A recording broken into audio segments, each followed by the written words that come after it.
So hey guys welcome back my અનુધો blog. આજે મુંબઈના બ્લોગમાં આપણે જોવાના છે મુકેશ અંબાણીનું ઘર એન્ટિલિયા અને વડોદરામાં આવેલી હાજી અલીની દરગાહ। તો આવી ગયો છે આપણી ટ્રીપનો પાર્ટ 2। પછી અમે નીકળ્યા હાજી અલીની દરગાહ તરફ। વિરાલે મસ્ત સ્ટરિંગ પકડ્યું અને કેમેરો સીધો શિફ્ટ થયો મુંબઈના સુંદર રસ્તા ઉપર।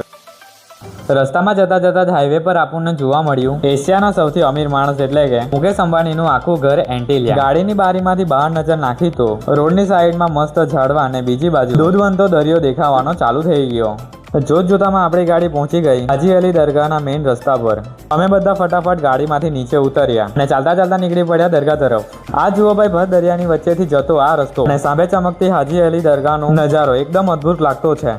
અંદર કેમેરાની પરમિશનની ખબર ન હતી એટલે શૂટ ના કર્યું, પણ બહાર આવીને લેફ્ટ રાઈટ જોયું તો બધા મુસ્લિમ ભાઈઓ નીચે બેસીને દરિયાની મોજ લેતા હતા। ત્યાંથી અમે દરિયાનો એક મસ્ત વ્યૂ લીધો। ચારે બાજુ બસ એક અફાટ સમુદ્ર અને પવનની લહેરો। આ જોઈને એકદમ મસ્ત શાંતિ મળી ગઈ। હા ભાઈ, મુંબઈ આવ્યા પછી આ દરિયા કિનારે જે બેસવાની મજા આવી છે ને ભાઈ, એ આખી ટ્રીપ વસૂલ કરી દે। હા ભાઈ, અને ફ્રેન્ડ અસલી ધમાલ તો હજુ જુહુ ચોપાટી પર હજુ બાકી છે। એ જોવા માટે આપણા પેજને અત્યારે જ ફોલો કરી લેજો। તો બસ ભાઈ, હાજી અલી સાથે આપણો આ પાર્ટ 2 અહીંયા જ પૂરો થાય અને હવે આના પછી અમે જવાના છીએ શ્રી મહાલક્ષ્મી ટેમ્પલ। આગળની ધમાલ જોવા માટે પાર્ટ 3 માં મળીએ। ત્યાં સુધી ફોલો સબસ્ક્રાઇબ કરી લેજો। Thank you so much for watching. By.